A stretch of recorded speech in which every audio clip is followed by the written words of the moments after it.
But I still don't understand what it was that led you to that conclusion. When we had translated the first 30 pages of text from the optical disc, we learned some interesting things about the Wingmakers and their philosophy.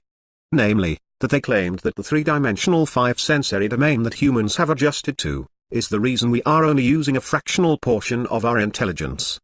They claimed that the time capsule would be the bridge from the three-dimensional five-sensory domain to the multi-dimensional seven-sensory domain.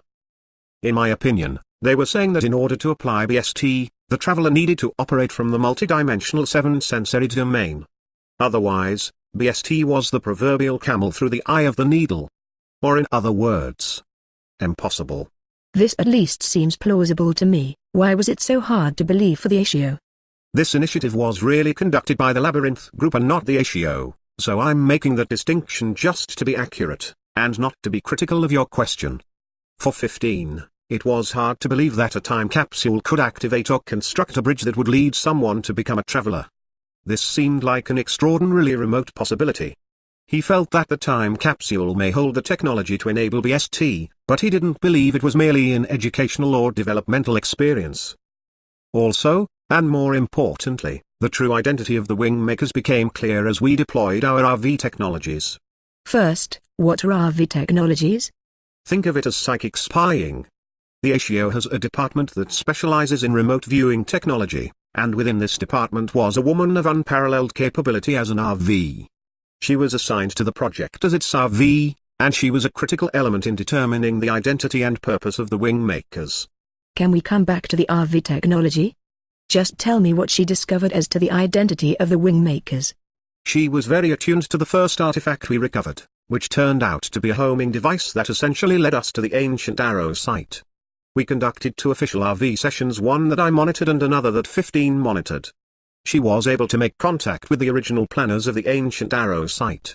Through these two RV sessions we were able to determine that the identity of the Wingmakers was the most ancient race of humankind. When you say most ancient, what do you mean? We know of them mostly through a few ancient manuscripts that were reputedly channeled by these beings. 3 are a few myths in Mayan and Sumerian text that refer to these beings as well. But the most definitive text comes from the core team, who defined them, in our terms, as the central race. How can they be so ancient if they're so technologically advanced? The central race resides in the most primeval galaxies nearest the centermost part of the universe. According to Quantum cosmology, the structure of the universe is segmented into 7 superuniverses that each revolve around a central universe. The central universe is the material home of First Source or the Creator. According to the Quantum, in order to govern the material universe, First Source must inhabit materiality and function in the material universe. The central universe is the material home of First Source and is eternal. It's surrounded by dark gravity bodies that make it essentially invisible even to those galaxies that lie closest to its periphery. The Quantum teach that the central universe is stationary and eternal, while the 7 superuniverses are creations of time and revolve around the central universe in a counterclockwise rotation. Surrounding these 7 superuniverses is outer or peripheral space, which is non-physical elementals consisting of non-baryonic matter or antimatter, which rotates around the 7 superuniverses in a clockwise rotation. This vast outer space is expansion room for the superuniverses to expand into. The known universe that your astronomers see is mostly a small fragment of our superuniverse and the expansion space at its outermost periphery. Hubble-based astronomy extrapolates, based on a fractional field of view, that there are 50 billion galaxies in our superuniverse, each containing over 100 billion stars. However, most astronomers remain convinced that our universe is singular. It is not. According to the Quantum, on the fringe of the central universe resides the central race, which contain the original human DNA template of creation. However, they are such an ancient race that they appear to us as gods, when indeed they represent our future selves. Time and space are the only variables of distinction. The central race is known to some as the creator gods who developed the primal template of the human species and then, working in conjunction with the life carriers, seeded the galaxies as the universes expanded. Each of the 7 superuniverses has a distinctive purpose and relationship with the central universe via the central race based on how the central race experimented with the DNA to achieve distinct, but compatible physical embodiments to be soul carriers. I don't even know what to ask next. The central race is divided into 7 tribes, and they are master geneticists and the progenitors of the humanoid race. In effect, they are our future selves. Quite literally, they represent what we will evolve into in time and towards in terms of space. So, you're saying that the Wingmakers are our future selves and that they're building these time capsules in order to communicate with us? The Labyrinth Group believe that the Wingmakers are representatives of the central race, and that they created our particular human genotype to become suitable soul carriers in our particular universe. The ancient Arrow site is part of a broader, interconnected system of 7 sites installed on each continent. Together, we believe this system constitutes a defensive technology. So 3 or 7 ancient Arrow sites? Yes. And you know where they are? I know generally where the remaining 6 are, but I don't know their specific location. They remain undiscovered so far as I know. Why would the most advanced race or future version of humanity place such a sophisticated array of technologies and artifacts on our planet? What are they afraid of? They have an ancient, formidable enemy, which 15 calls the Animus. We're back to the synthetics. One in the same. So, the Wingmakers are protecting their human genetics from the invasion of the Animus, and they placed these sites or defensive technologies on Earth to somehow prevent them from taking over the planet? That's essentially what we believe. However, it's more than human DNA. It includes all the higher-order animals, humans being one of a collective of about 120 species. And you know all of this because of a psychic's vision, a few ancient manuscripts, and the Courtium?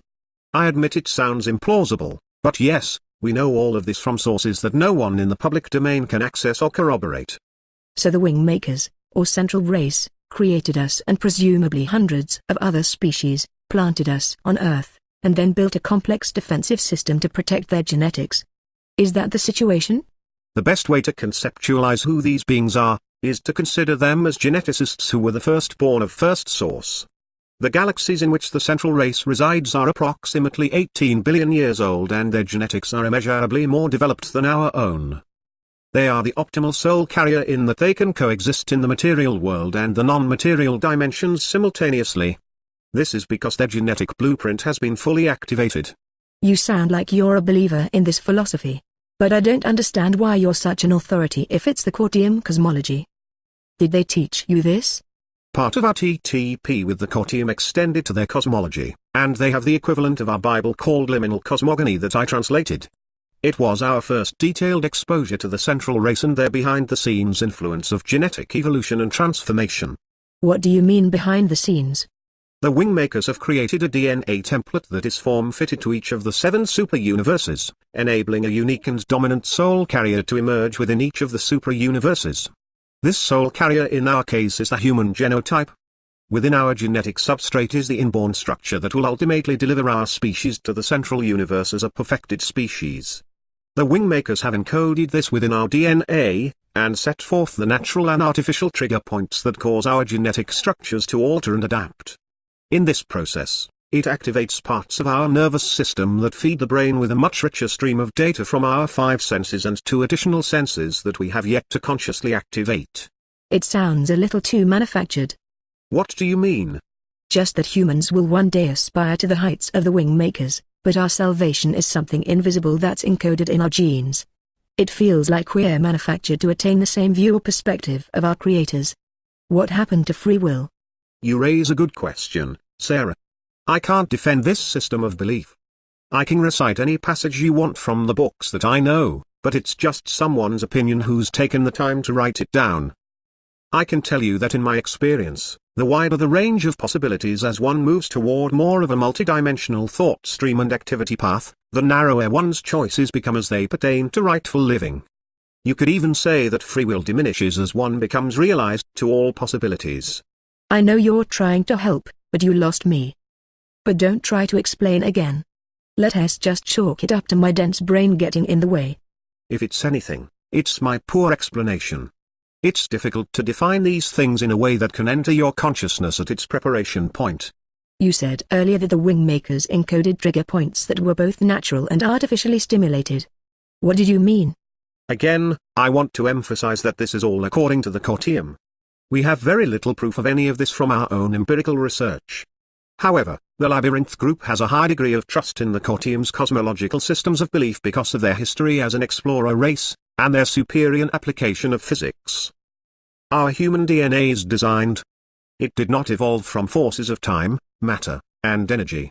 It was designed by the central race, and part of this design was to encode within the DNA template certain supersensory capabilities that would enable a human to perceive itself in a very specific way. In what way? As a soul carrier that is connected to the universe like a ray of light is connected to a spectrum of colors as it passes through a prism. Could you be a bit more concrete? I'm sorry, sometimes I quote passages. It's easier than coming up with my own explanation every time. No doubt one of the curses of having a photographic memory. Perhaps you're right. I'll try in my own words. Our DNA is designed to respond to natural imagery, words, tones, music, and other external forces. What do you mean by respond? It can activate or deactivate certain components of its structure that enable adaptation in both the biological and higher states of being. Like? Like the state of enlightenment as described by some of our planet's spiritual teachers. I've never heard of enlightenment as something that one adapts to. That's only because mystics and scientists alike do not understand this aspect of the human DNA template. Everything, whether it's a biological environment or a state of mind, requires adaptation on the part of the person undergoing the experience. Adaptation is the primary intelligence designed within our genetic code, and it is this intelligence that is awakened, or triggered, with certain stimuli.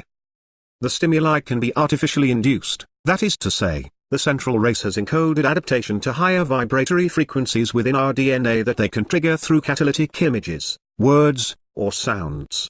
Okay, so now you're coming full circle to the purpose of the artifacts found at the ancient Arrow site. Correct? I believe they're related. To what extent I'm not sure. But from reading the information contained within the optical disc, I'm quite certain that the Wingmakers intend the music, art, poetry, and philosophy to be catalytic. But for what purpose? Let's save that for a later time. I promise we'll get to that, but it's a very long story. Let's take a short break and resume after we've had a chance to grab some more coffee. Okay? Okay. Break for about 10 minutes. Resume interview. During the break I asked you about the network of secret organizations you mentioned that the ASIO is part of. Can you elaborate on this network and what its agenda is? There are many organizations that have noble exteriors and secret interiors. In other words, they may have external agendas that they promote to their employees, members, and the media, but there is also a secret and well-hidden agenda that only the inner core of the organization is aware of. The outer rings or protective membership as they're sometimes referred to, are simply window dressing to cover up the real agenda of the organization. The IMF, Foreign Relations Committee, NSA, KGB, CIA, World Bank, and the Federal Reserve are all examples of these organizational structures. Their inner core is knitted together to form an elitist, secret society, with its own culture, economy, and communication system. These are the powerful and wealthy who have joined forces in order to manipulate world political, economic, and social systems to facilitate their personal agenda. The agenda, as I know it, is primarily concerned with control of the world economy and its vital resources: oil, gold, gas reserves, platinum, diamonds, etc. This secret network has utilized technology from the ASIO for the purpose of securing control of the world economy. They're well into the process of designing an integrated world economy based on a digital equivalent of paper currency. This infrastructure is in place, but it is taking more time than expected to implement because of the resistance of competitive forces who don't understand the exact nature of this secret network, but intuitively sense its existence. These competitive forces are generally businesses and politicians who are affiliated with the transition to a global, digital economy, but want to have some control of the infrastructure development, and because of their size and position in the marketplace can exert significant influence on this secret network. The only organization that I'm aware of that is entirely independent as to its agenda, and therefore the most powerful or alpha organization, is the Labyrinth Group. And they are in this position because of their pure state technologies and the intellect of its members. All other organizations, whether part of this secret network of organizations or powerful multinational corporations, are not in control of the execution of their agenda. They are essentially locked in a competitive battle. But if this is all true, then is 15 essentially running this secret network? No. He's not interested in the agenda of this secret network. He's bored by it. He has no interest in power or money. He's only attracted to the mission of building BST to thwart hostile alien attacks that have been prophesied for 12,000 years. He believes that the only mission worth deploying the Labyrinth Group's considerable intellectual power is the development of the ultimate defensive weapon or freedom key. He's convinced that only the Labyrinth Group has a chance to do this before it's too late. You have to remember that the Labyrinth Group consists of 118 humans and approximately 200 Cortium. The intellectual ability of this group, aligned behind the focused mission of developing BSDB for the alien takeover, is truly a remarkable undertaking that makes the Manhattan Project look like a kindergarten social party in comparison. And perhaps I'm exaggerating a bit for effect. But I'm pointing out that 15 is leading an agenda that is far more critical than anything that has been undertaken in the history of humankind. So, if 15 is running his own agenda, and it's just as you say it is, why would you defect from such an organization? The ASIO has a memory implant technology that can effectively eliminate select memories with surgical precision. For example, this technology could eliminate your recall of this interview without disrupting any other memories before or after. You would simply sense some missing time perhaps, but nothing more would be recalled. If that. My intuition cautioned me that I was a candidate to have this procedure because of the behaviors I was exhibiting in deference to the Wingmakers. In other words, I was believed to be a sympathizer of their culture, philosophy, and mission what I knew of it. That made me a potential risk to the project. The Labyrinth Group, in a very real sense, feared its own membership because of their enormous intellects and ability to be cunning and clever. This imprinted a constant state of paranoia which meant that technology was deployed to help ensure compliance to the agenda of 15. Most of these technologies were invasive, and the members of the Labyrinth Group willingly submitted to the invasion in order to more effectively cope with the paranoia. Several months ago I began to systematically shut down these invasive technologies in part to see what the reaction of 15 would be, and partly because I was tired of the paranoia. As I was doing this, it became obvious to me that the suspicions were escalating and it was simply a matter of time before they would ask me to subject myself to an MRP. MRP? Yes, MRP stands for Memory Restructure Procedure. What I had learned from the Wingmakers time capsule is not something I want to forget. I don't want to give this information up. It has become a central part of what I believe and how I want to live out my life. Couldn't you have simply defected and not sought out a journalist who will want to get the story out? I mean, couldn't you have simply gone to an island and lived out your life and never disclosed the existence of the Labyrinth Group and the Wingmakers? You don't understand. The Labyrinth Group is untouchable.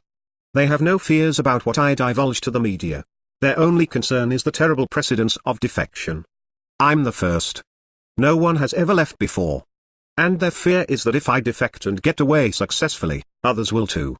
And once that happens, the mission is compromised and BST may never happen. 15 and his directors take their mission very seriously. They are fanatics of the First Order, which is both good and bad. Good in the sense that they're focused and working hard to develop BST, bad in the sense that fanaticism breeds paranoia. My reasons for seeking out a journalist like you and sharing this knowledge is that I don't want the Wingmakers time capsules to be locked away from humanity. I think its contents should be shared. I think that was their purpose. This will seem like a strange question. But why would the Wingmakers hide their time capsule and then encode its content in such an extraordinarily complex way if they wanted this to be shared with humanity? If the average citizen had found this time capsule, or even a government laboratory, what's the chance they would have been able to decipher it and access the optical disc? It's not such a strange question actually. We asked it ourselves. It seemed clear to the Labyrinth Group that it had been the chosen organization to unlock the optical disc. To answer your question directly, had the time capsule been discovered by another organization, chances are excellent that its optical disc would never be accessed. Somehow, this coincidence that the time capsule ended up in the hands of the Labyrinth Group seems to be an orchestrated process. And even 15 agreed with that assessment. So 15 felt that the Wingmakers had selected the Labyrinth Group to decide the fate of the time capsule's content? Yes. Then wouldn't it be reasonable to assume that 15 wanted to learn more about the contents of the time capsule before he released it to the public through the NSA? Or some other government agency? No. It's doubtful that 15 would ever release any information about the Ancient Arrow project to anyone outside of the ASIO. He's not one to share information that he feels is proprietary to the Labyrinth Group, particularly if it has anything to do with BST. So now that you've made these statements, isn't it going to affect the ACO? Isn't someone going to ask questions and start poking around looking for answers? Perhaps. But I know too much about their security systems, and there's no way that a political inquiry will find them. And there's no way the secret network of organizations I mentioned earlier could exert any influence over them. They're completely indebted to the ACO for technologies that permit them to manipulate economic markets. The ACO and Labyrinth Group are, as I said before, untouchable. Their only concern will be defection, the loss of intellectual capital. What effect will your defection have on the ACO or the Labyrinth Group? Very little. Most of my contributions with respect to the time capsule have been completed. There are some other projects having to do with encryption technologies that I developed, and these will be more significant in their impact.